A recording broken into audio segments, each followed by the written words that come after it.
Deon, how have you been? Yeah, been good, mate. Not too bad. Just enjoying the off season now. Got a couple of weeks off before we're into the dreaded pre-season again.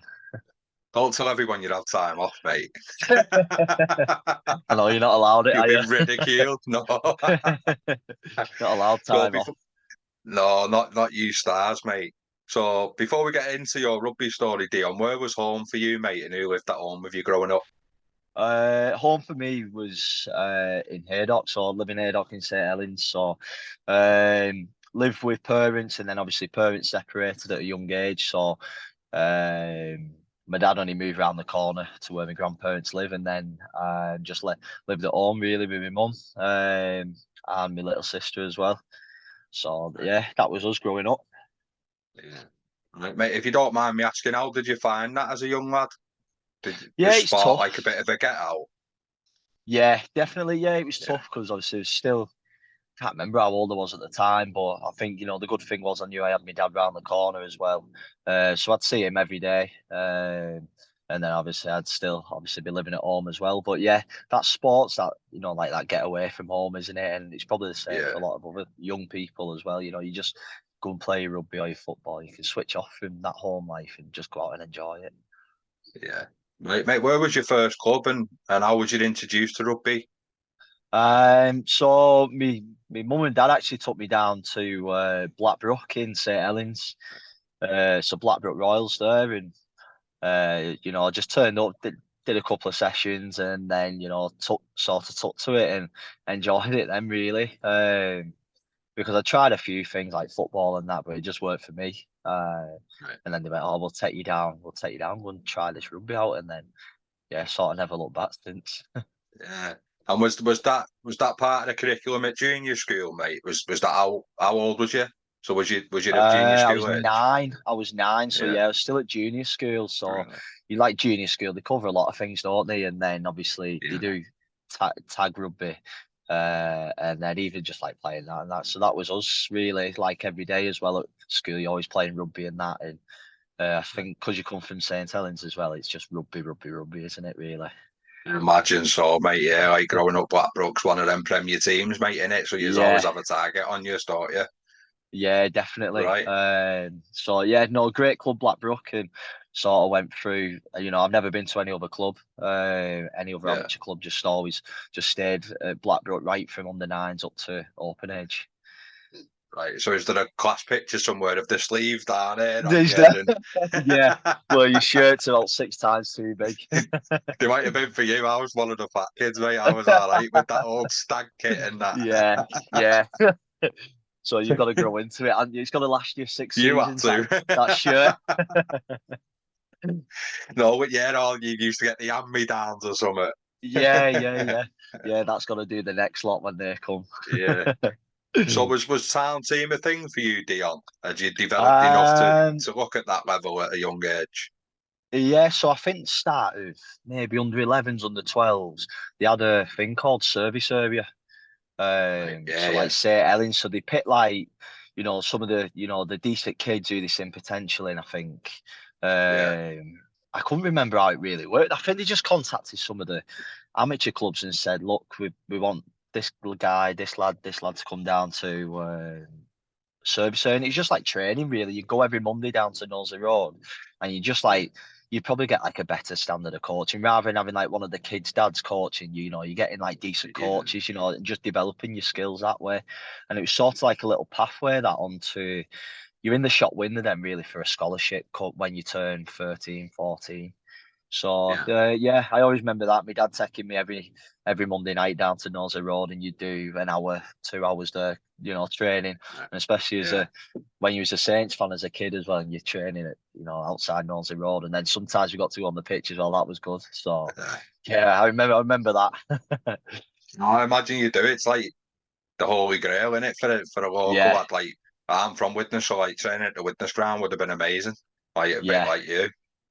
No, so do you know when you're rocking up then, mate? Are you just simply taking rugby as it comes at that age? Would it have bothered you whether you'd have got in service earlier or not? I reckon it probably would have done a little bit. because maybe if you've seen all your other mates there getting picked, then you're like, oh, I want to get picked to go and, go and Yeah. train there at Saints, and you get your little Saints shirt or kit or whatever, get that training kit. So yeah, I reckon that would have drove me. Definitely, and I remember as I started getting older and they started giving scholarships out then, and I remember two of the lads who played for us at Blackbrook. He must have been about under 14s at the time, and them two got scholarships, and I didn't get one at the time. I was like, oh, I want to get a scholarship, and that was after the service sort of phased out. They started giving the scholarships out then. Yeah. Yeah, I didn't get one at the time, and I was like, oh, I want to get one. So I remember like going running every night, training, by myself over the field, like the local park and stuff, and you just sort of Even at that motivated to age, try mate. and get Yeah. one. Yeah, even at like Yeah. 12, 13, I'd just started high school, yeah, that sort of motivated me a little bit because I was like, that's what I want to do. Just want to play rugby, and hopefully, go and play at Saints. Yeah. No, it's when you think, mate, it's quite intense for a young lad in it or a young girl Yeah. these days because the ladies' game's taken off. But do you think? I'll rewind in a minute. But do you think like the scholarship getting just like given out at 14's a bit young? Because did service area stop for you? Did it? Did it like? Has it stopped Yeah, so I altogether? think You're a bit service younger area than me, I think. usually, yeah, so service area sort of finished. So you'd probably do, I think it was like under 11s, under 12s, under 13 service, and then from like 14s to 16s was your scholarship age then. But I think it is a little bit too young. The only good thing about it is you're getting that better development of coaching. Um, but then you sort of like 16, you get lads who develop at 20, or you get lads who develop at like 16. Like there was guys who I was playing with at 14, 15 with like full beards and like fully grown blokes at Mortgages. 14. Yeah, absolute running through teams. But then come 18, 19, everyone's caught up to him then. So, but yeah, the scholarships and the service area was good in that sense because you're getting that better coaching, aren't you? Rather than, like I said before, having some lads dad or mum coaching you. Yeah. You're getting that better standard of coaching, so and then it pays off on a Sunday morning, then you can see the difference. That was mate. So how was your transition into high school? How did you find that, mate? Did rugby help with that? Yeah, rugby helped with that. I probably helped. I went to school in Ashton, in Wigan, Birchall. I went to, so all my mates from literally primary school went straight over to high school, so we all went together. Because they had siblings and that they had like older brothers and sisters who went that school. So I sort of just tagged along and followed them really. So the transition was good. But then when you come into high school, it's like full contact rugby. So then you sort of used to it where all the others like, oh, I don't fancy this. But the lads who've obviously played rugby outside of school, it's like, yeah, you can't wait. Go and smash About someone. it. Yeah. Well, the law's changed since you've got a bit Yeah. older as well, Oh, mate, haven't it? really? So, Really? yeah, well, So they it was don't like do there was no, contact anymore. no, they do, but I mean, like like the arms wrapping. We didn't Yeah, really yeah. have to. You might have had to, but I'm like 33, mate. So when we were younger, if a shot was on, it was off. But Yeah. it's changed, hasn't it? But Yeah. no, it's so. Do you know when you went into high school, mate? Was it just simply rugby league, or did they introduce rugby union to you it out like that? It was rugby league. It was Yeah, all rugby league, especially with it being a school in Wigan as well. It was just all rugby yeah, league. But a lot of football as well, especially. So there was a school next door, Edmund Harris Smiths, but they was big on rugby. Where our school was big on football, and we didn't really have right. many like lads who played rugby. Everyone played football, which was weird. So when we used to have our like school team, rugby league team, we'd have like three or four of us who play rugby, and then all the rest would be footballers. And a winger that So plays up front. yeah, so they'd be fast, and they can kick a ball, but anything else is like Yeah. they didn't want tackle, they didn't want no. So was that frustrating, mate, or did it just heighten the Sunday club game for you and make it a bit more important, younger? Yeah, it was probably like it was a little bit at times you're frustrated because obviously you go in playing these games after school and like obviously you're not winning as many because it's not compared to the other schools who've got 12, 13 lads who all play rugby outside of school and we only had like I said 3 or 4 of us maybe from what I can remember off the top of my head. Yeah, it was a bit frustrating, but to be honest, I just enjoyed it. Just enjoyed just Yeah, like having a laugh with your mates, and um, yeah. So and then I had a scholarship when I got into year 10. It might have been year 10, and I was just sort of like just playing to enjoy that then, because I know like away from the school side of it, it gets a little bit more serious then. yeah. So yeah, just Because you like were sort of just wise like enough to see enjoy. it like that, Dion, weren't you? Yeah, just like you just go out, have a Yeah, laugh with your mates and relax, and yeah. it probably gives you that confidence when you're playing in them school games, because you know, like, oh well, I've got a scholarship and that, and Yeah, not to sound arrogant, but you feel like you got a bit more confidence in yourself then, and you back yourself a bit more. yeah. So, do you know, with only 4 years playing outside of school, did you Yeah, four have like the spine position? So, for viewers and listeners, it'd be a fullback, your halfback's hooker or 13, wouldn't it? So, yeah, would you pretty use like the much, yeah. focal point? Yeah. Yeah. So I was halfback at school, but I'll be playing at wing at Saints. I'm gonna So say it's mad. Isn't yeah, it? so you'd be running all these moves and kicking and everything, and you'd be like, but you'd never do that when you're playing at your club or thingy. So yeah, so that's what I mean. It was just a bit of a laugh, really, and like I said, I enjoyed it. Yeah. We all had a good laugh. So, did it like make you want to play half, or was you more than happy to play in wing and centre, Yeah, which we'll probably touch more on than in a that. bit?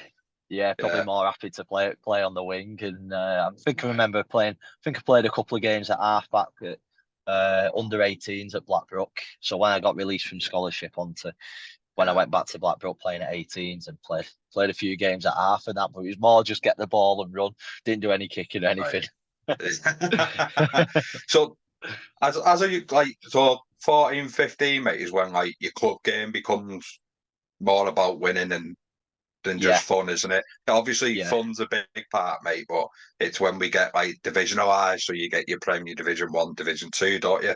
So when you're going back to your club, do you see the game differently because you've had a spell at half back and that? Are you able to understand your role at club more? Yeah, probably.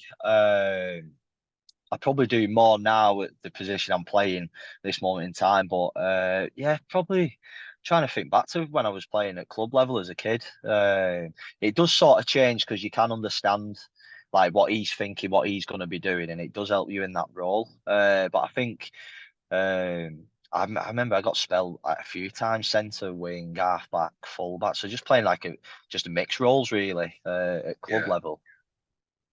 I used to miss the hybrid. I know, Mr. Everything. Yeah. But it does open your eyes, mate, don't it? Like Yeah, with and without the ball, both sides of the ball, like it can just create something in front of you that, no offense, if you stay at huggy touchline, you probably wouldn't see. yeah. But because you've been able to vary round, mate, you can find weaknesses and turn Yeah, backs and can't you fatigue, yeah, and right? I think So playing in what was go on, sorry, sorry, mate. I think playing in all them positions as well, sort of helps your development that little bit as you get older because then you be well. I have played there, I have played here, so I could probably have another go at doing that because I've played it before at that club level. Yeah. So yeah, so sometimes utilities like a good option because you've more chance of playing really as well, haven't you? Yeah, you'd have, mate. And on the other hand, mate, it can hold you back, can't it? Because you can Yeah, never fully settle if they're going to float you around the spine yeah, to the touchline. Mate. No, but I agree. Like we both know Acco, it's working for Acco, isn't it? He's stepping yeah, in at defo, hooker, he's stepping in the halves a bit at fullback. yeah. So any rep stuff then, mate, growing up? So the rep stuff started coming. So after the scholarships at 15 and 16, and then I got released obviously from Saints when I was 16, and Lancashire started coming in then. So I never really heard about it, and I remember clubs were getting contacted to send lads down for trials for Lancashire. So I remember us getting a message saying, "Oh, if any of your children want to go and have a trial for Lancashire, here's the time and date." So I think there was only me and maybe three or four other kids who we went down, and I was lucky enough to be selected for that. So I played for Lancashire under 17s, Lancashire under 18s, and then I went on and played obviously at open age. Played Lancashire for 2 years at open age before I moved on to the semi-pro. Right. And just going back a little bit, and like you're a Saints kid, you follow Saints, you've done the service area, like you said, pathway. Did you play many games at scholarship, mate, or was it just again a little bit better training again? Yeah, so under 15 scholarship. I was playing on the wing at Blackbrook, and they put me on the wing at Saint Scholarship as well. So yeah, I played pretty much. I played every game. We only had 5 games at scholarship, so you train over. I think it started around about October, November time. You train up until February, March, and then you'd only have 5 games, and then that'd be it. Then that'd be your season. So it's a bit That of a innit? weird one. Yeah, so it's not even like a proper season. You just play 5 games. So your games would be Warrington, Wigan, you'd play Widnes, and then you'd play like Cumbria and maybe Leeds. Yeah, we played Leeds, we did, yeah, because I remember playing at Yeah. Headingley. So that was at under 15s, and then same for under 16s, you'd only play 5 games of each. Pre-season though, don't you? Just for Yeah, so it's the a bit five like game. yeah, it's a Yeah, pre-season for 5 games, yeah. yeah. So I remember we had Johnny Lomax's daddy and coaching us, and Mike Bennett at 15s. And then at the under 16s, we had Eric Frodsham and Tommy Martin. So, yeah, we had some ex players there, which was good, coaching us. And down at the Carley setup as well, where Saints first team obviously based as well. So, yeah, that was Yeah. good. So, we got to use the gym, use their facilities, and use the training field as well. So, yeah, so that was good. That was twice a week, Monday, Wednesday. So, you balanced that. Obviously, you'd finish school and you'd be straight to training then, pretty much all night. Virtually every night, mate, I imagine. And it's a Tuesday, Yeah, Thursdays club rugby in it. Is that the same yeah, for yeah, you? Yeah. yeah. And then you'd play Saturday scholarship if you had the game, and then Sunday you'd play at your club level as well. League. So you didn't have Friday Right. off really. When you could that in it, when you could Yeah, bounce back, mate, fresh. yeah. I know, fresh. No Yeah. chance now. No, no, mate. It's mad to think like even they weren't niggles as a kid, but like your big knocks and stuff, you just play the next day, and Yeah, like yeah, you'd not a chance you'd be allowed now, is there? So do you know yeah. when that chat come around, mate, when they were going to release you? How does that work? Did he call you in with either your mum or dad, and they sit you Yeah, down and stuff? Yeah. Can you yeah, remember so much I about think it? so it's usually it was the under 16s, and then they changed the format then the final year of scholarship I was playing. It used to be under 18s, under 20s, and then you go on Yeah. to first team if you were good enough. But they just merged the two together and called it an under 19s academy, Right. which I think it still is now, isn't it? So yeah, so they called us in. And then you come in, sit with your parents. So my mum and dad came along, and then you'd be sat with two of like the head of performance. So they wouldn't be your coaches; they'd be the ones like above that, who oversee the full scholarship program. And they just basically said, "Look, we've got nothing for you. Um, we've got nothing to give to you due to like the 18s and 20s being broken up, and it's just being 119 squad. We've got lads dropping down, we've got lads coming up, so the pretty much all the contracts had been given out. But they just said just keep working on your game, and we'll keep our eye on you. So I was like, I was devastated at the time. I was like, I can't believe it, gutted, and played every game, and just that was it then really. You sort of Yeah. get pushed out. It's just like go back to your club level and just keep playing at Blackbrook basically. And if you're good enough, we might pick you up one day. So that was pretty much it really. So I was Imagine a like, bit like even as a kid, out of sight, out of mind, yeah, daunting, isn't it? Yeah. yeah, definitely. And you've just finished school. So then you're thinking as well, what do you want to do? Do you want to go to college? Do you want to get a job? That sort of thing. Then you've got that as well. Where you've just been told basically you're not getting a scholarship, so sorry, an academy contract. So yeah, gutted really. You should have said, I've just been running up Sherdley Hill for 4 years on my bill on Sherdley Park. You've just said no. I know, gutted. But I think that sort of No, spurred me on as well. yeah, Definitely. it's like your journey's unique, mate, in it, and it's all Yeah, part of your journey and your rugby story. yeah, So it's everything happens for a reason, mate, and you're yeah. That's what I finding your always way say, there, aren't definitely. you? So Yeah. so what happens then, mate? Do you what route you go down off the field? And did he help you find another club, mate? Did other clubs know about your situation, or? Do you know what? Do you know what? I'm not 100% sure on it. To be honest, I should imagine other clubs because I remember. So when you turn 16, that crucial period. So say that you was obviously your scholarship games are finished, other clubs could Yeah, ring you round then.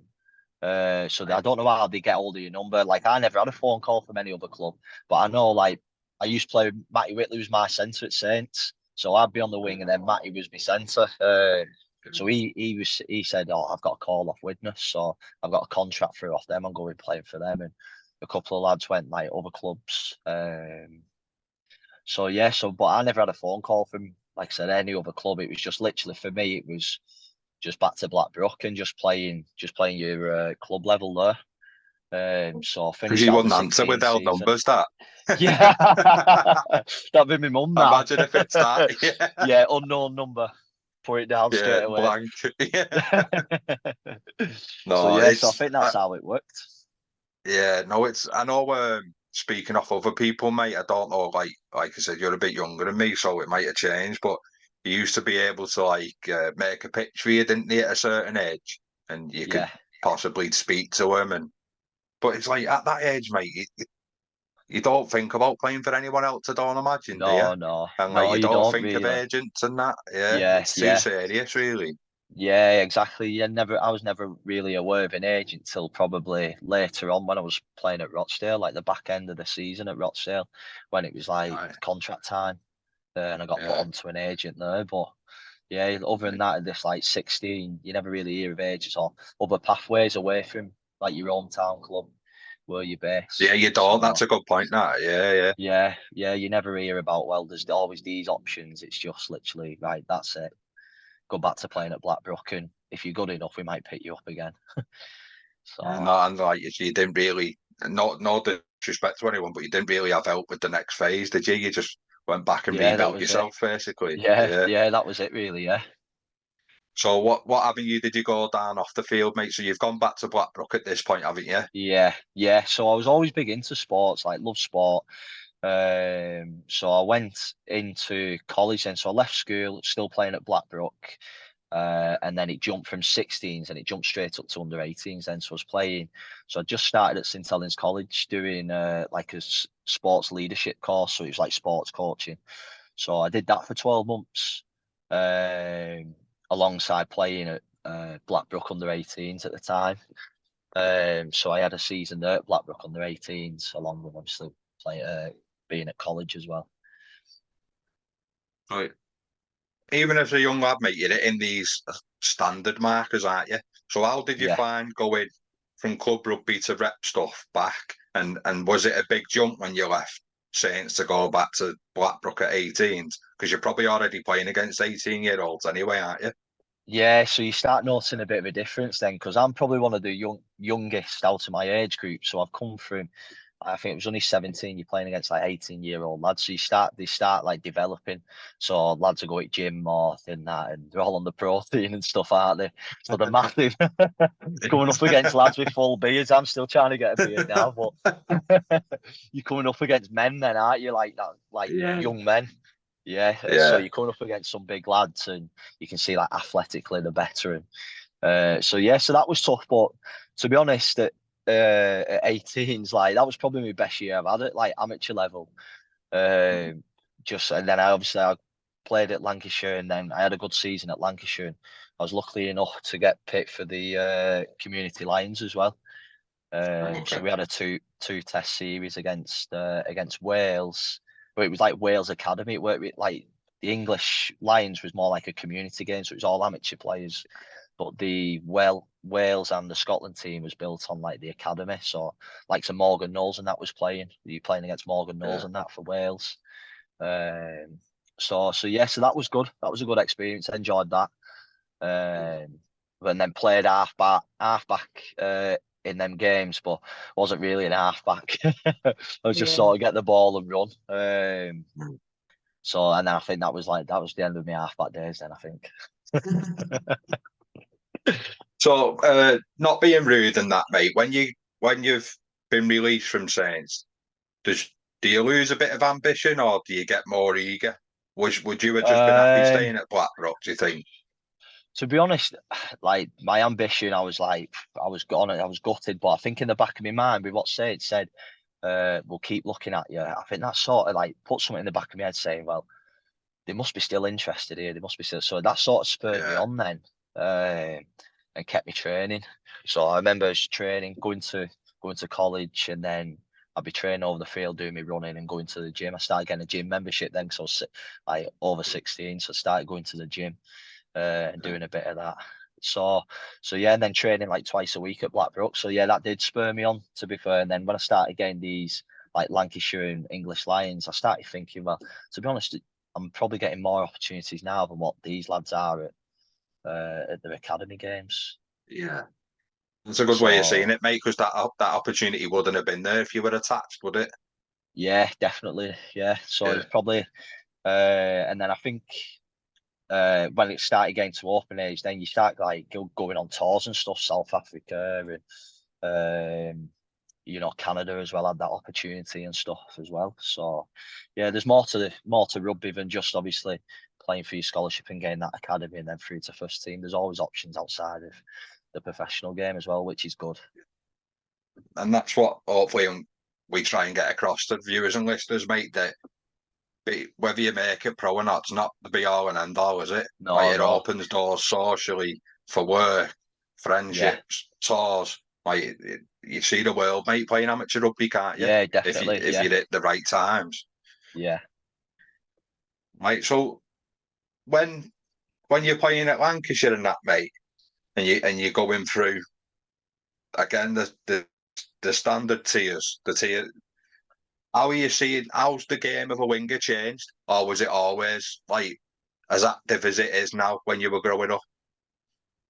Yeah, so sort of the role as a winger, back when I was playing at like Lancashire and stuff, you'd obviously most of the lads who were playing in that squad had already been released from scholarship, so you're playing with like decent lads, like the decent players. So you start getting a bit more ball as a winger, but at the time, I think as a winger as well, you see him now like Tommy Makinson and players like coming in, taking them yardage carries and trying to get the team on the front foot and build some momentum and getting the team out their own half. But at the time, I still didn't fully understand that winger role.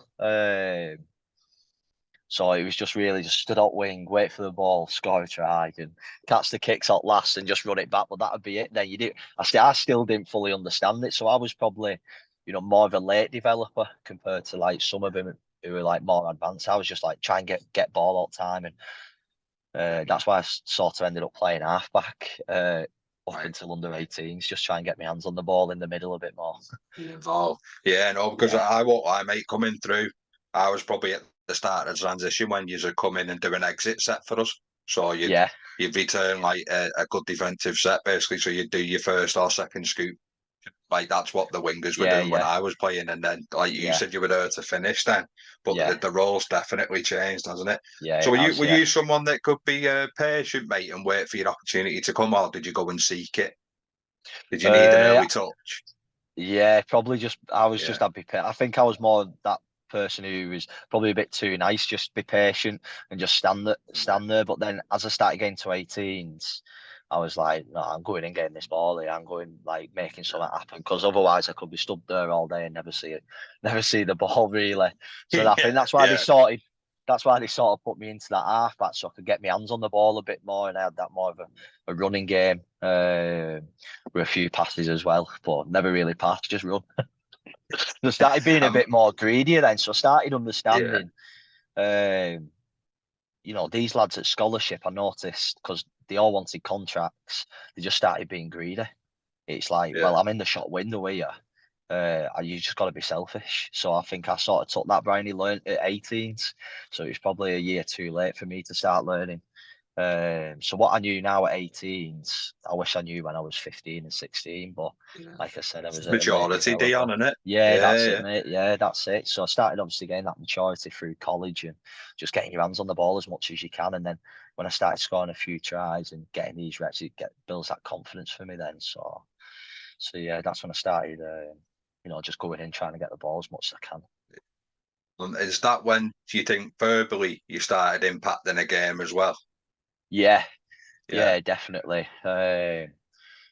Like I said, probably, yeah, more verbally as well. Speaking to your teammates and stuff, and like I said, because you'd played at a scholarship compared to some of your other teammates, you feel like you can be a bit more of a leader as well around the park.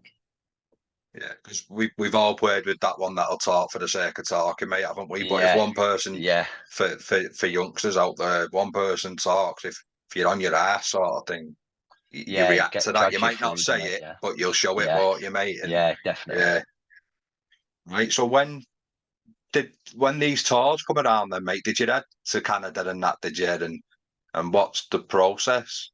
Yeah, well, I think I remember. So when we was at Blackbrook, 18 season had just finished, and a lot of the boys just packed in. You get to 18, and it's like, right, get a girlfriend, go out drinking every Saturday night. Yeah, And all lads, you start getting a little job on side, and it's like, right, can't wait for Saturday. Have them beers adulting. you out Friday night, Yeah, Saturday night, yeah, Thursday night sometimes. So all the boys were on that, but yeah, I was still in college at the time. I didn't have a job, and I didn't want to be tapping my mum up for 30, 40 quid for go out round town. So, but I just yeah, still had that mindset of like, well, I just want to still give it a good go. I can go out drinking, when I finish playing rugby or whatever. But yeah. yeah, so I remember getting a call off Mark Lee, who was the Blackbrook coach, he used to play for Salford actually, which is funny. Right. So Mark Lee gave me a call up and said, I've got a few phone numbers from your under 18s. Would you be interested in coming down to the open age? We've seen what you can do. We'd be happy to have you. So I was like, yeah, I'll come down. And I ended up going down and trained. There was about 30 lads at the time then at Blackbrook, and we had a great setup. And a lot of them were older. A lot of them were like late 20s, early 30s. And then there was me coming in at 18. I was the youngest lad. None of the other 18s followed either, so it was just me on my own. Okay. Uh, and then probably I loved it. I loved every minute of it, Yeah. open age, because like I said, you'd play on a Saturday, and then you'd be all in the pub on a Saturday night, then having a beer and just like that team social. So it was great, mate. It was lovely, like really good. Um, and then obviously at the end of that year, they had Lancashire come round again. Mark Lee was the coach of the Lancashire Open Age, so that I was pretty much in with it there. So I pretty much got selected from that, and like I said, the tours started coming round then for Great Britain again. So I was lucky enough to get that opportunity, but just with work commitments as well, I'd had to take something like 2 week unpaid just to go to Canada and play these games. So unfortunately, I didn't end up going. I didn't end up going just due to like work commitments and stuff at the Yeah. time. And it takes a lot of time because you have to fundraise and trainings are on Sundays, Yeah, aren't they? that's And it. that Yeah, sort of thing. Yeah. yeah. And then obviously you're playing at Blackbrook Open Age as well. It was you'd have to pay. I think it was a £50 signing on fee at the start of the season, Yeah. and then you'd have to pay for your training kit. Then you'd Yeah. have to pay a fiver a game. So Your subs. Yeah. you're Yeah. getting your head taken off on a Saturday, but you have to pay a fiver. Are you paying for the pleasure? Yeah, Yeah. yeah, yeah. You get filled in by these bricklayers who've just done a week's graft, and they're just dead angry. They just want to take your head off, and you're paying a fiver to get your head taken off. For So, the yeah, but for yeah, the no, it pleasure. was great. So yeah, so that was the At 20. That least was you the were quick. 2016. Yeah, I know. At least I had a bit of footwork so I could get myself out of trouble. But yeah, I've had it a few times. Playing fullback as well for at the time, so I've sort of out all them collisions and that. Just on the kit returns and Yeah. stuff, you get someone flying Yeah. out trying to take your head off. I know. And again, we talk about positional awareness and that, mate. It's a whole new view of the game as well out back there, isn't it? Yeah, definitely, it's tough, Yeah. and I think probably not the most aggressive player at the time and stuff. And yeah, that definitely toughened me up for like my transition into the semi-pro and professional game then, because you're playing against big men, and at the time, like like in the professional game now, you get drug tested, but at part time you don't Yeah. get drugs, so Oh, you yeah. get in these lads who go to the gym and they're smashing the training, and then they can't wait to come and take your head off. Angry fellas. Yeah, yeah. So, like, when you're floating round, mate, and you're getting looked at for these rep stuff. What Yeah. what were you? What are you like in a new changing room? Do you fit in quite easy, mate? Are you a bit shy at first? How'd you find it? I think so. When I got selected for Lancashire, I was probably one of the youngest. Again, I was only 17, 18 at the time, and yeah, when you come here, I was one of the youngest compared to all the other lads. So I was a bit nervous. So I remember like on the way to training, I'd be messaging like a couple of the other lads from Blackbrook who'd be going training. I'd be like, "Are you going training tonight? You got to be there," just so I know I've got like sort of familiar face there. Yeah, So I don't feel like I'm just stood at the side on my own. But then I can't remember my first training session, but I remember when we used to train up at Lee Sports Village on the AstroTurf there. So yeah, I remember obviously turning up to the first session and like everyone stood with like the old mates who's in the group and turned up and that. But then everyone like just got together and like I said, I still speak to some of the lads now who I play with from other clubs at Lancashire and that. So yeah. yeah, it was good straight from like everyone just come together and we all had like a good laugh and that. So no, it was really good.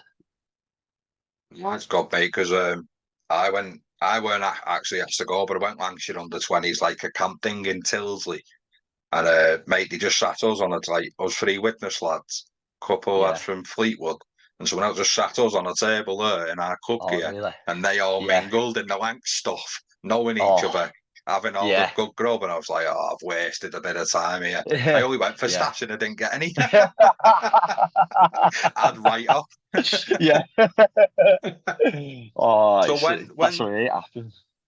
yeah, that's it. At least like in hindsight, I actually travelled with two lads from Widnes Way. I had a bit of like a Yeah, comfort sort of thing yeah, yeah. where you're having That was to seek same as that me. there, weren't you? Yeah. Yeah, yeah.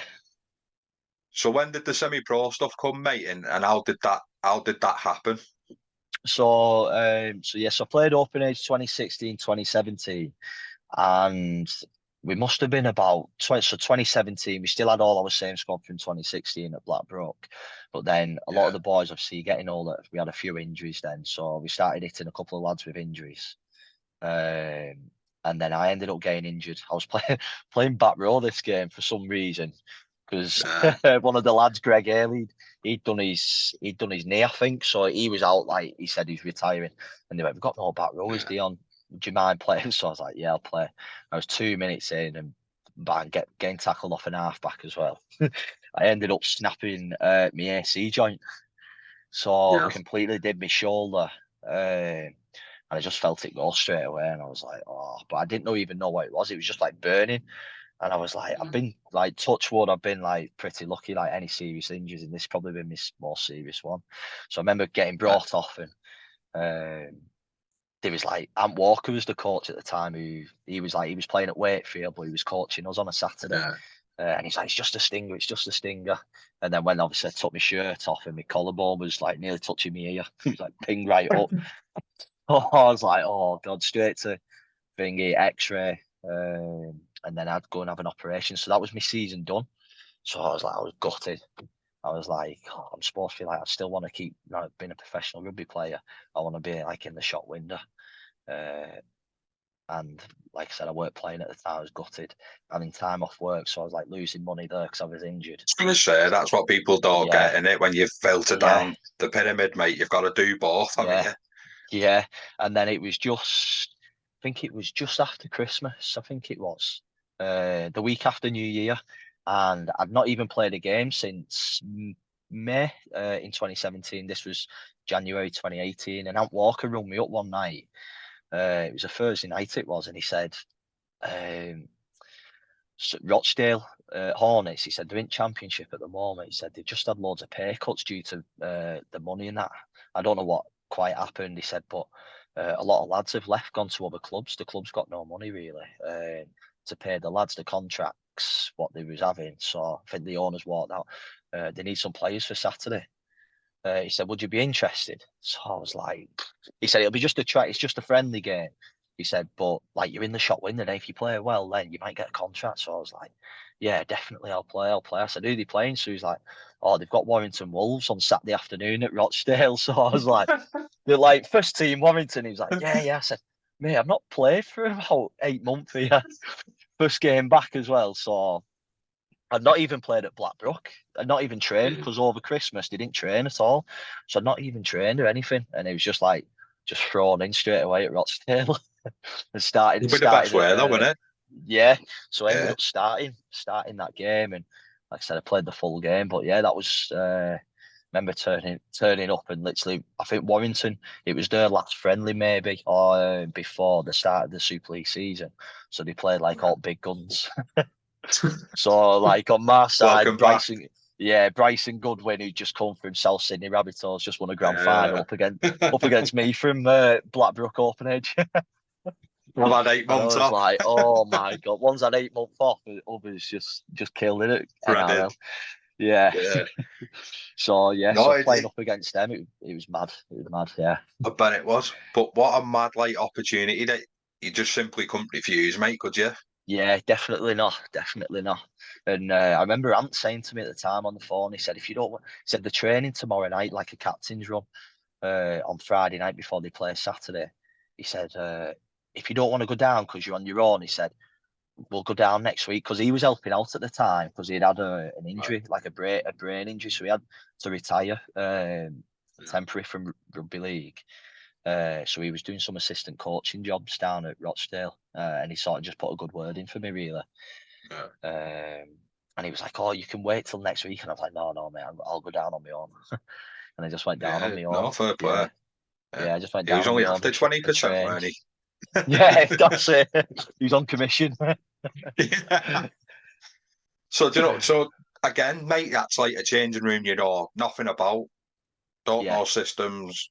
So no. you're just playing off instinct, and how did you find it? Yeah, pretty much. It was just like I went in and met the coach Alan Kilshaw on the day on the training night, and he just said to me, he said, you're gonna be playing this weekend. I'm just gonna throw you in at centre." He said it's just a friendly, and then we'll just see how you go from there. And yeah, it was pretty much off instinct. But I just went back to when I was playing at open age, and I was like, I just got to get my hands on the ball as much as I can, just like I'm in the shot window here. So like that's where it started maturing. It's probably at Saints. I would have just when I was at scholarship, and I would have just stood on the in the centre and just wait for the ball. But I was like, right, I'm just getting the ball. So like every set, then just coming in, taking a carry, just doing what I can for the team, pretty much. And I think because I'd played open age as well, I had that like been roughed up a bit, and you're a bit more tougher now. So I think that helped me then in that transition from like what I said before. So a lot more aggressive, a lot more tougher on like when you're playing because you're thinking, well, these lads haven't been getting their heads taken off for a fiver a week. So you That's just it, like though, isn't it it? taught yeah. So it toughened me up that open age then. So it Yeah. toughened me up. So like there's big lads there, but I'm like I've played against bigger lads at open age, but these are just more athletic and skillful. So when you sat under your peg, mate, at full time, for one, are you blowing out your ass? For Yeah. two, is Yeah, it just knackered. a We give bit him of a a game as bizarre well, feeling? actually. Yeah, did Yeah, you? we give him a bit of a game. Yeah, I think it finished off 24-12.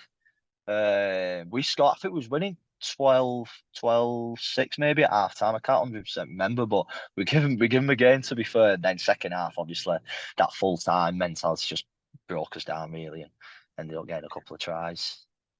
Well, that's how it'll come, mate, on the hour mark, won't it? When you've gone set for set, which sounds like you probably did for a long time. Yeah, The yeah. grind takes it out of the middle, doesn't it?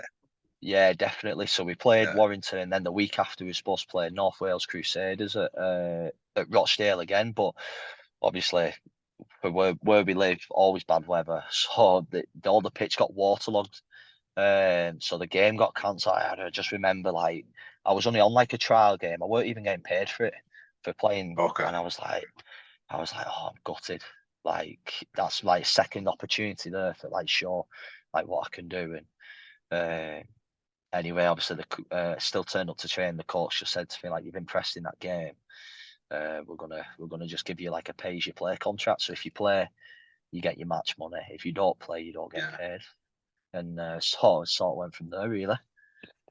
I'm shocked Saints didn't do that because they were able to do that. You know, when they released it, just like I know they Yeah, dangled the carrot in you anyway, and it like something in yeah, you, didn't it? But I'm surprised they didn't just like bring it in and then keep an eye on you, let you know, like send you back to Blackbrook without being rude. That's not the nicest phrase, but go back and play for your club. You know, if you get what I'm yeah. saying.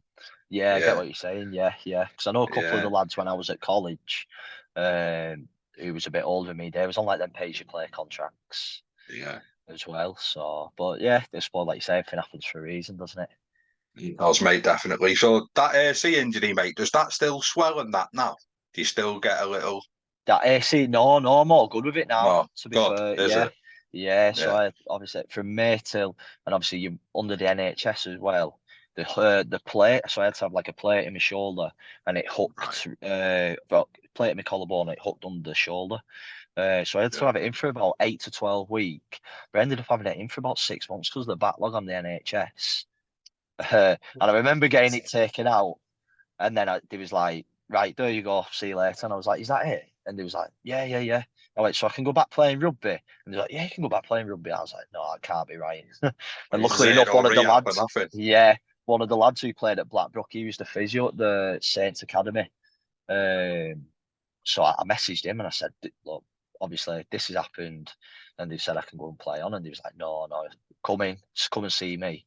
And I'll sort you some rehab out. And then obviously he helped me getting back to that rehab, and then getting some strength back in it before I ended up Is that obviously just going like playing for putting you Rochdale. loose in it? Yeah, yeah, Yeah. it's mad. Going Imagine on first holiday, game on having to Saturday. just say it's my shoulder. You just Yeah, yeah. right. So, So yeah, it's good. how did that go, mate? Was that just like a license to go and express yourself at Rochdale? And with no offence to Rochdale, because they're being run really well now, but was it an opportunity to put yourself out there? Yeah, I've put myself up there pretty much, and I just thought like it's a good opportunity for me to put myself in the shop window to hopefully get that Super League contract. So I was playing. I was pretty fortunate. I think I missed 3 games, two through injury and one because they were dual reg with Warrington. So they brought one of the Warrington boys in that weekend to play. So obviously, as it works as well, sometimes I got dropped for that game. But yeah, but other than that, I think I played pretty much every game that season, and it was only towards the back end of that season, around about August time, and Ant Walker again, who got me that opportunity. He was he knew an agent, so he said to me, he said, "Look, there's an agent here. He'll sort your contract out for next year." Because I was messaging him. I was like, man, I don't know what's happening. Nothing's been said. My contract's only 12 months. Like, I don't know what's going to be happening for 2019 season. And Yeah. he put me in touch with this agent, met him, and like I said, he managed to sort me out 2 offers then, and I sort of went from there really. Right. So when you don't get any word, like you just said, and you're playing as well as you're playing because you're being Yeah. picked, mate. Let's not beat around the bush and be too modest. Where does that leave you? So at the time, I was like, I'd still had my job, but I was sweating a little bit. I sort of not really thought about it up until he mentioned it, and he was like, he sort of mentored me a little bit at work because he'd been in the professional game, he knew how it worked, and he was like, "Has the club spoke to you yet, Rochdale?" Because he ended up moving away from Rochdale. I can't remember why. I think he was obviously because he was injured at the time. He just needed like Yeah. rest and that. So he'd show his face once every so often, but he was like, "Has the club spoke to you about a contract?" I was like, "No, nothing." He was like, they should be speaking to you. And I was like, oh, really? And he was like, yeah, yeah, that's how it works. So I was like, right. So he was sort of like showing me the rules of the professional game, like the other Uh, side, not just playing on the the field, but business like side. the Yeah. business side. Yeah. So he was sort of like Yeah. mentoring me in that role. And that's how he ended up putting me onto an agent from there. Is that the first time you've been exposed to like the dark side of sport, mate? Yeah, definitely. Yeah. Yeah. But like I said, yeah, good mentor from him. And like I said, he put me on the right track, really. Yeah. Still after that 20% though, and he Yeah, not he's in getting it it like still an on. exact. Maybe one day, maybe. Yeah. Here's a match ball. So when them offers come, mate, what sort of things have you got to think of from your perspective? Yeah, so I had 3 offers. Well, I had two, Barrow and Sheffield Eagles, and then Rochdale. But the chairman came direct to me to offer me, and I just remember the Rochdale one wasn't as good. as the Barrow and the Sheffield one. The Barrow and Sheffield one was exactly the same. The only difference was they have a minibus, Barrow. So they have a minibus with all like the local lads who live in and around Lancashire and like this around our end to travel up to Barrow. But if I played at Sheffield, I would have had to drive up myself. Right. So I was One like, bus one, didn't yeah. So I was like, it? I was working out. I was working out like work because obviously rugby came first. So I was working out right. If I take this time off work, then I'm going to have to. I'm losing this much money. It's costing me this much in fuel.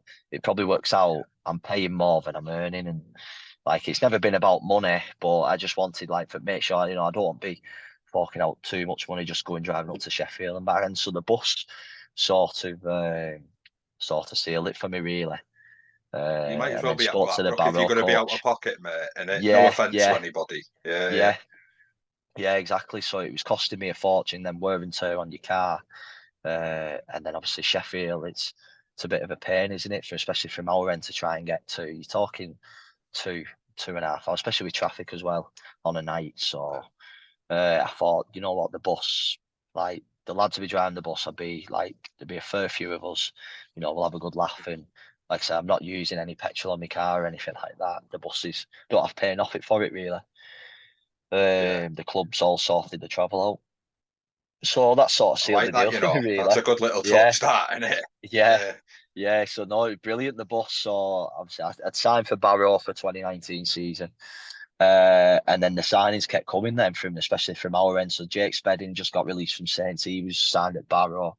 And yeah. then they obviously did sign Gazok as well. So Gazok had just signed up at Barrow as well. So yeah, we had a good crew.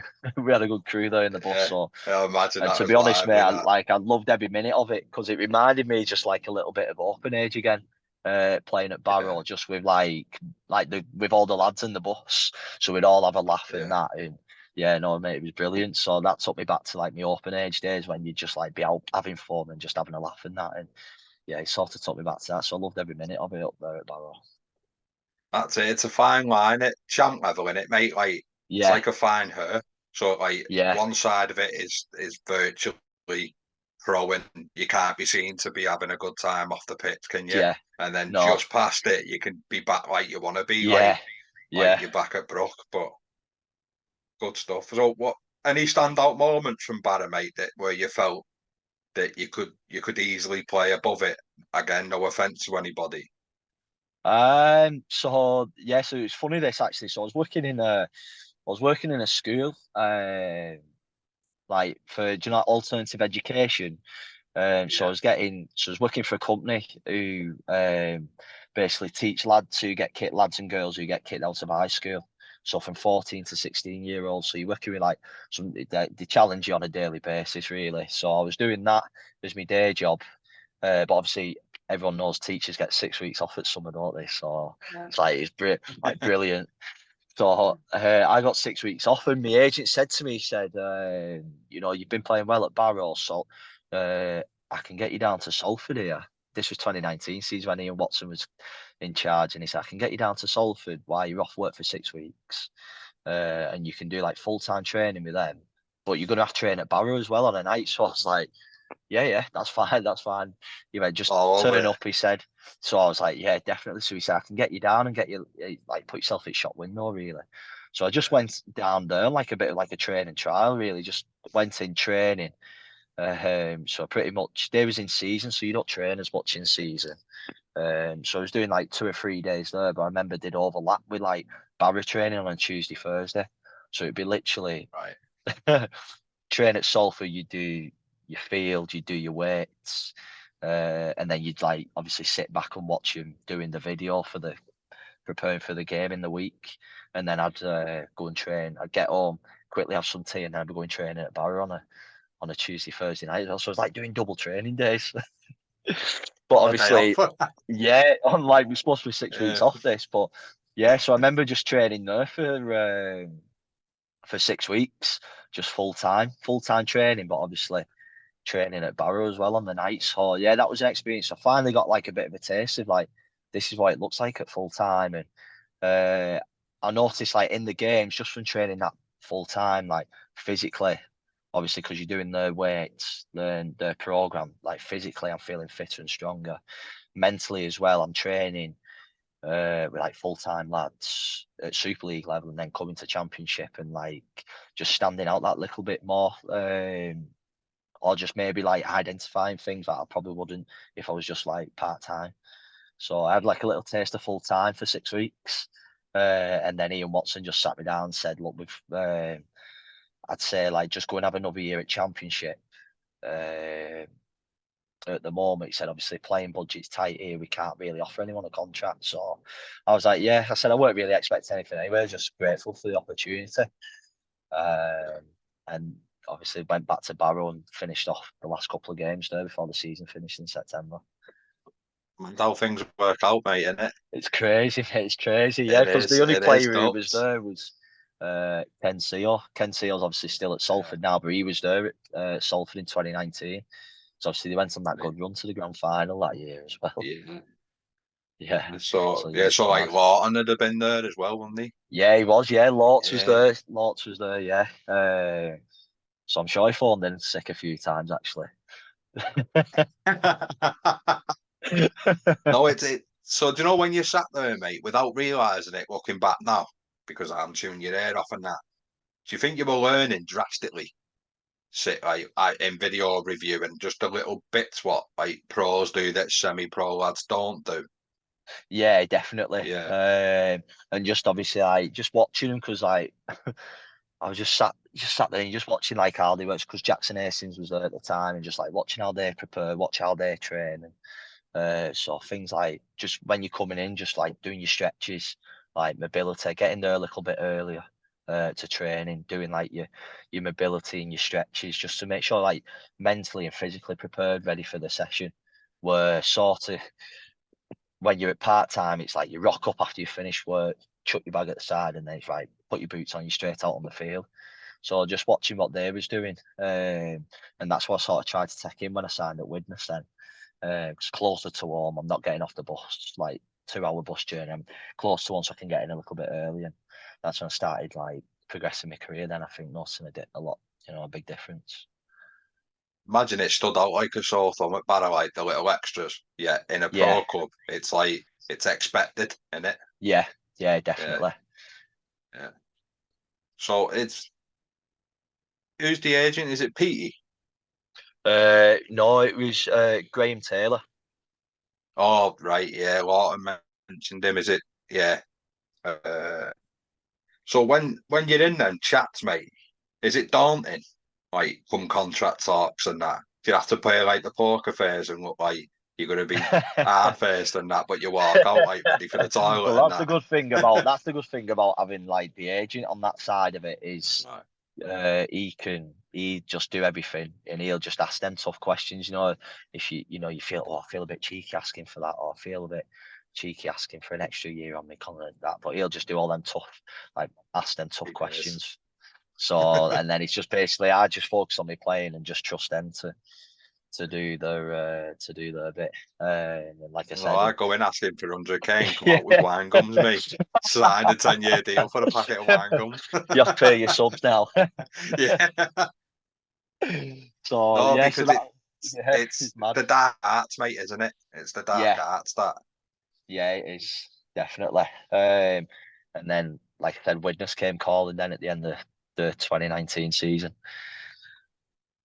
How was that, mate? Because Yeah, we it seem was to think amazing. we're still world champs and that, don't we? We're a big club still, though, aren't we? But Yeah, yeah. yeah, So I remember getting a call off Kieran Patil at the time, and my agent sent me his number. He said he's going to give you a call.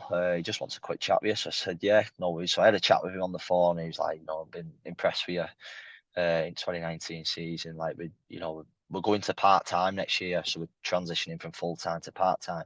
We want to build like a solid championship squad, and we want you to come on board. So I remember at the time, like Widnes, I was like massive club, which they are off like the rich heritage of the club and that, and the history they've had. And I thought, yeah, one club I definitely want to sign for. I definitely want to sign for Widnes. Like I'd love like one player for them.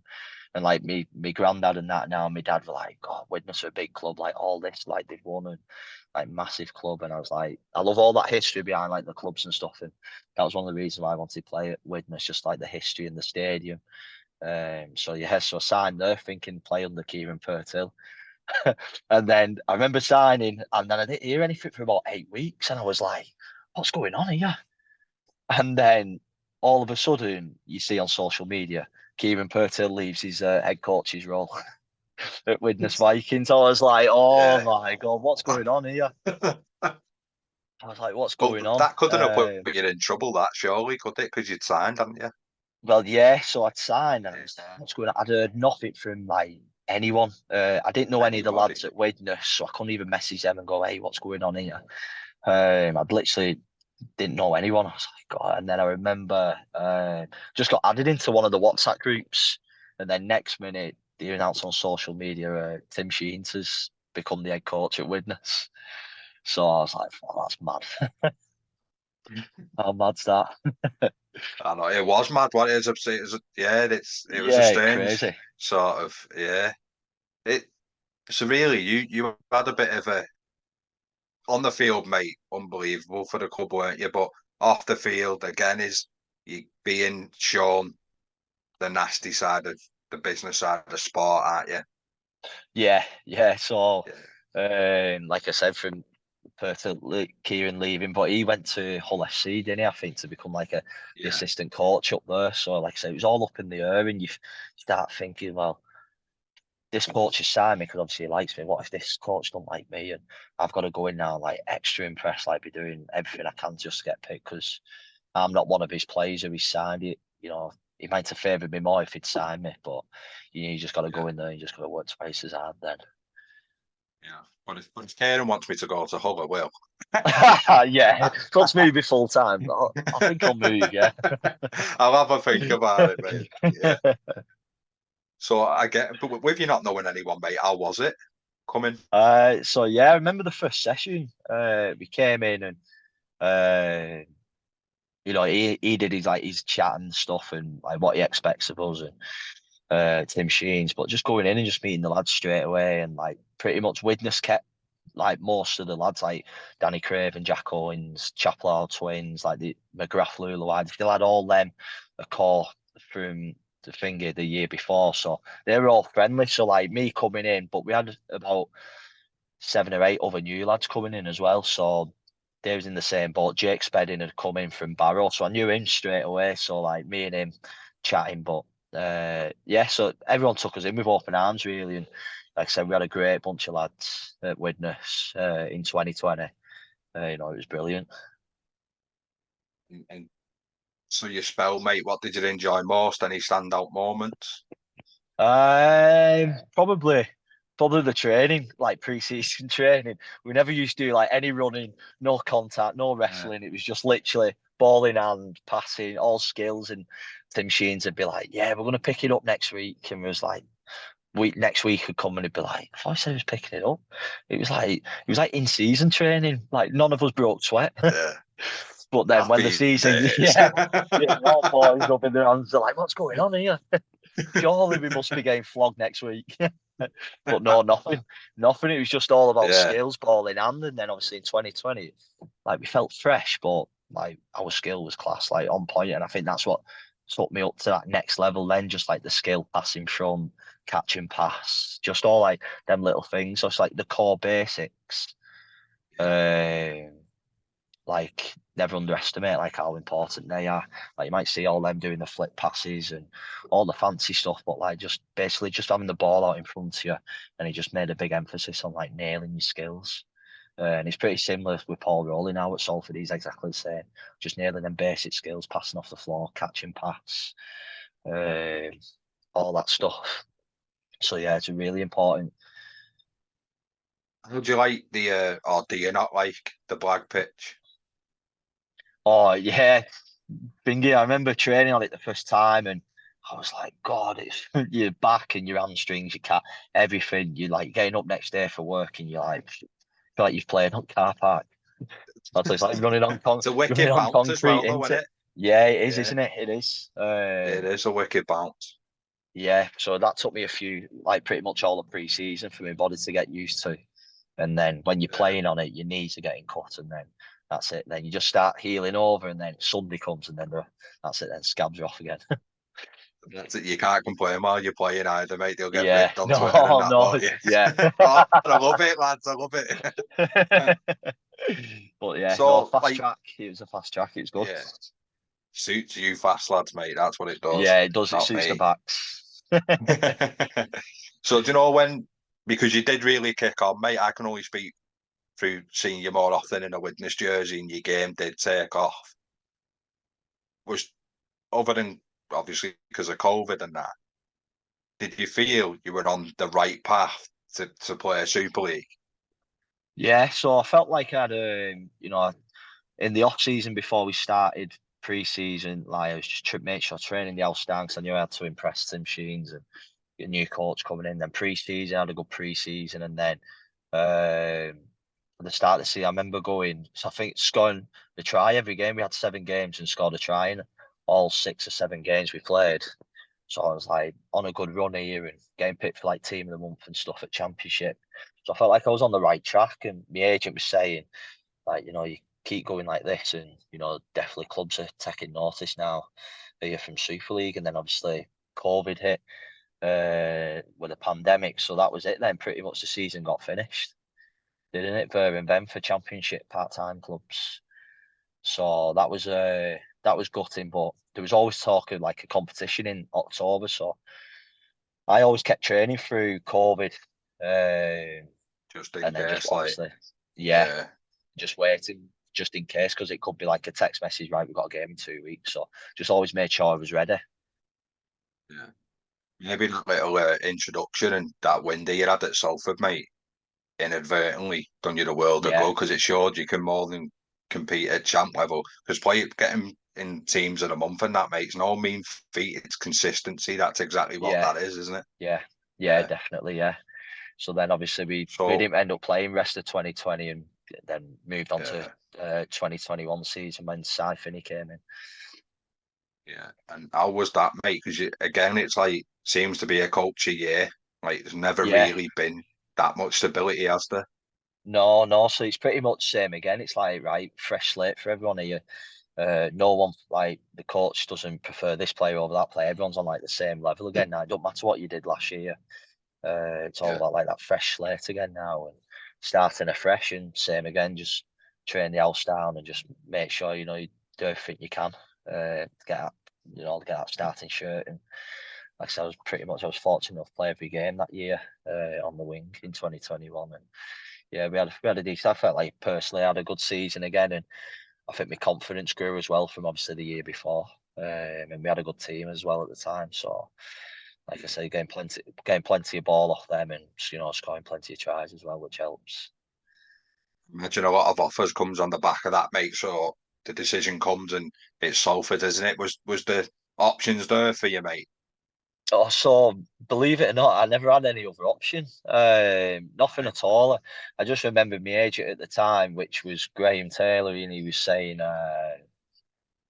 he said, I've been asking clubs, and clubs were just like they were like unsure, and ahhing. He wouldn't really say which clubs, but he was just like, there's clubs out there, and he said they're not sure yet. He said they'll let me know, and then it was just Salford. Salford just came about, and then I just ended up signing it, just like the day before my birthday as well. It was in Happy days. 2021, and just yeah, it was mad. So I remember I was like, right, definitely. And to be fair, obviously, lads will know from Championship, you're earning a full time wage at work, and you're earning like all right money, decent money at Championship. You can be bringing in some decent money each month. And I remember taking a massive pay cut from 2 jobs just to go and play for Salford. But Shows I just commitment wanted that though, Dion, done chance. it? That Yeah, opportunity, and to yeah. be honest, I'm fortunate enough. Like, still live at home with parents at the moment. But I was fortunate enough, like I was in that position to still live at home with parents because that's probably got me Yeah. my chance. So I took sort of that step back in pay just to make, like, it's what I wanted to do. It's all I wanted to do really. sort of Yeah. grasp that opportunity with both hands. And you definitely have, mate. I can't have imagined when you were sat there talking with, I imagine it was Bleasy, was it? Or was it Dink Mr. Yeah, King? yeah, Bleezy, yeah, Yeah, yeah. So I can't imagine when you were sat down with Bleasy, mate, you were thinking, I'm going to go and play for Salford regularly. I'm going to nail the yeah, centre down, yeah, be called up to the Knights. I'm going to yeah, get rewarded. You've had a new deal, mate, haven't you? yeah, yeah. Another two Yeah, I years, can't yeah. imagine all these were It's mad. like circle. It's crazy, man. Yeah, it's crazy. I remember obviously Bleezing. Richard Marshall was the coach at the time. So you can see a pattern here. Every club I side for, the coach seems get sacked or he just ends up leaving and going somewhere else. So it's not a good look. But yeah, so I remember obviously speaking to Bleeze, he sold the club to me and was they said like they were really keen on bringing me and I remember asking him like where did he see me and they just said like look get your head down in pre-season and see what happens and then obviously Richard Marshall ended up leaving the club and Paul Rowley coming again so it's like hey you're on a fresh slate again you know so yeah At least you didn't red this time, mate. yeah so yeah so yeah, so coming in that first day of pre-season, I remember like pretty much I think I finished work a couple of weeks early as well before we started pre-season because I thought I just want like a good few weeks here now, just doing everything I can for training. Yeah, So just like pretty much trying to train full time for 3 or 4 weeks before we actually went into pre-season. So rather than like finishing work on the Friday and then yeah. starting Salford on the Monday, I took a few week off work just to make sure my body was right for it. So yeah, pretty Be yeah, semi-conditioned sort of thing. yeah, because I knew it was going to be Yeah, a yeah, massive step up. Yeah, yeah. Right, and when the nights does come along, mate, how does that work? And yeah, are it was you going pretty buying the crazy to be paper and getting the honest. cut out? It was pretty crazy to be honest. I remember Rolls we just beat Huddersfield in that quarter final of the Super League in the playoffs. And like everyone was buzzing, like, yeah, we're going to the semi final next week, playing Saints, and like 80 minutes away from Old Trafford, everyone was buzzing. And we just all sat in the changing room. We'd literally just got in, and Rolls did his chat, and then he said, "Oh, I had a phone call off Paul Anderson last night. They've included Deon in the England night squad," and I was like, what? Didn't believe him. I was like, he take it piss here because he likes having a joke with me and that. And I was like, he's taking the piss here. And Right. he's like, no, no, no, I'm being serious. He called me last night, but I didn't want to tell you before the game.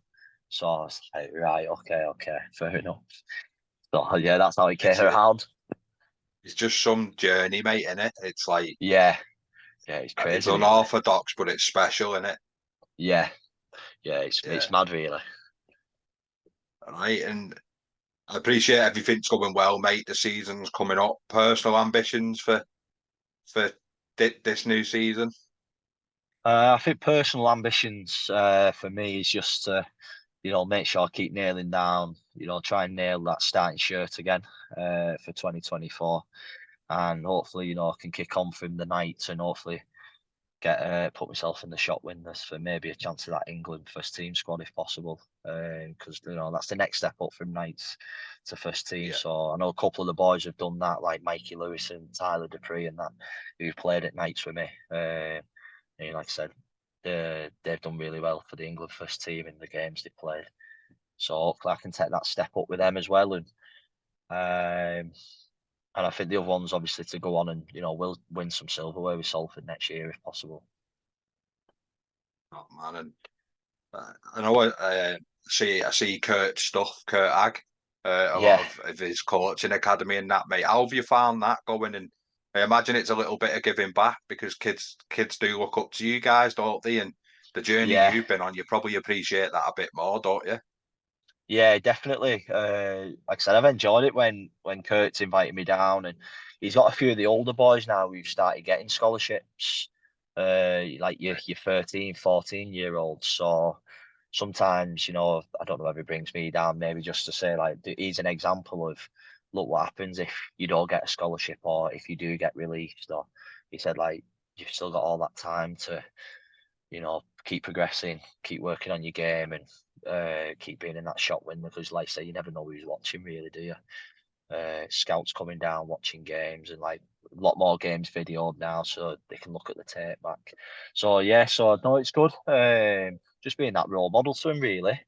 For him, everyone's not on that journey where it's smooth, where scholarship, academy, first team.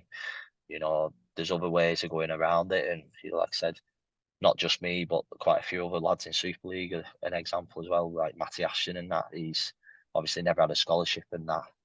And he's just, played at Swinton and then got picked for Warrington. And obviously he's in the England first team squad now. So, not everyone has that smooth journey going through the ranks and playing first team. It's important for kids to know, mate, isn't it? It's not the be Yeah, all and end all, like you said, getting that scholarship. It's if you work hard and you want it enough, mate, and you sacrifice like you have, because you do yeah, sacrifice a lot, it can still happen, can't it, dude? yeah, definitely, definitely. And like I say, if you're willing enough to make them sacrifices, like I did, not going out with my mates on a Saturday night, because I had a game on a Sunday. So I could have easily gone out on a Saturday and then gone and played on a Sunday, but probably wouldn't have played as well. Probably Oh, would have that's been a it, bit mate. It's hungover. So sacrifices like yeah, that, or even taking a few weeks off work just so you can get yourself ready. So I'm sacrificing obviously that that's it. pay just to get myself ready. But yeah, like I say, fortunate enough it has paid off for me. So hopefully it can just, keep kicking on. That's mate. A few daft questions for you before I let you go. Yeah. Right. So, any pre-match superstitions? Probably not, maybe not before the game, but I reckon. Or actually, before the game, always have a bag of them squashy sweets. Always before the game. And all the lads are like, "God, you love them sweets, you don't you?" I'm like, "Gotta have them." I've had them since I was at Barrow, I think, or Widnes. Every Yeah, game, so all lads are coming over pinching sweets off you. I've got it. Got none of your gobs out here. I know, yeah. The toughest player you played with and against, mate, and the definition of tough is different for everybody, so it's however you Yeah, see it, Deal. toughest player. Trying to think back here. Played with a few tough ones. I remember Martin Aspinall, I'd say from Barrow, he was pretty tough. I remember Harrison Hanson when he was at with Barrow playing Widnes. And he ended up, I think he whacked him that hard. He torn his tear duct in his eye, and he carried on playing. So literally half his eyes hanging out, the tear duct there, and he's hanging out, and he's carrying on playing. I was like, mate, you something else. And he's about 37 at the time as well. He is. He's a beast, mate. Yeah, I had him on, and just like some of the injuries he's had and that, it's yeah, mad. yeah, crazy. Can't believe he's still playing. I know. I'm well and all. Your favourite away ground, Dion? Oh, favorite away ground. I'd probably say I enjoy playing at Wigan. Actually, I enjoy, especially on a Friday night, playing at Wigan. Good track. Fans are always loud as well when they're winning, but fans are always loud and that. So I enjoy playing there. To be honest, good stadium. You've done well there as well, haven't you? Yeah, we've always given them a game. To be Yeah. fair, when we played there, and I think me personally, like I feel like like I enjoy playing there for some reason. So no, it's good. So, man, what would you tell a younger Dion if you could go back, mate? Younger Dion, probably just believe in yourself. Just keep believing yourself. Keep backing yourself. Like it, mate. So, you're out with the lads, you've had a few. The microphone ends up in your hand. You're on the big stage with the light on you. What are you giving us? That's right. Penny Arcade, Roy Orbison. Yeah. Fair play, mate. Is it, get up and blast it out, get people Yeah, involved. yeah, yeah. Get it on it in Ice Bar in St Helens. Get it on it, week Right, shift. mate. Yeah. If you're willing to, because I appreciate you still in the middle of your career, mate. A 1 to 13 that you played with so far. 1 to 13. Like I said, probably a lot of them's going to be Salford. I think they're like Ryan Right. Brealey, one. He's had like a brilliant season this year. Yeah. Ken Seo, number two. I'd probably put, don't know, Cal Watkins in the centre, number three, obviously from back in his day. I know he's playing back row now, but still brilliant. But yeah, pretty much these are all going to be Salford, I reckon. Oh, that's Because fine, mate. It is what it is, isn't it? yeah, four Tim Laffey, 5 Joe Burgess, 6 Brodie Croft, and then 7 I'd probably go for Matty Smith when I was playing with him at Yeah. Widnes. 8. Go for number 8. It'd be tough on the McGrath Luluai. I go for Widnes, mix it up a little Yeah. bit. Number 9, Andy Ackers, but also play with Logan Tompkins as well. He was good at Widnes, really good Logan. I think he got man at match every game we played in 2020. Number 10, I'd probably go for number 10. Tough one again. Trying to think, there's too many props. Loads of props knocking about. I'll come back to you number 10 in a minute. I think I'd go number Oh, what 11. is? Who would I go for number 11? I'd go for Kenny Baker when he played at. In fact, Shane Grady, I'd go for number 11. Yeah. A grenade. number 12. Number 12 would be. Trying to think. I'd probably go for Kenny Baker, number 12, because he set me up for a few tries actually at Widnes. Yeah. And then I'd He probably had a go good spell for. at Witness, Kenny, didn't he? Yeah, he played really well. He's silky as well. Like he's got Yeah. good skill. Like when he Yeah. started moving more into the middle. When I was speaking to him, Swinton, I was like, he should be playing like back row or 13 because like the ball movements he's got, Yeah. like I say, cause a bit of trouble with teams. And then I'd probably go 13. I'd probably go for who'd be 13 now. I'd probably go with Elijah Taylor. So I just Thank you need a very prop, much, don't we? mate. Yeah. Struggle to think of a prop. Can't think who else. Do you know who I think stands out a fair bit because he's probably like a bit underrated by people other than Salford fans? Is King, innit? He can Yeah, carry Kinger. King, can't he? Yeah, Yeah. he's so big, mate. He's an athlete as well. He's a joke, really. Yeah. I put him down actually because he's had a good season.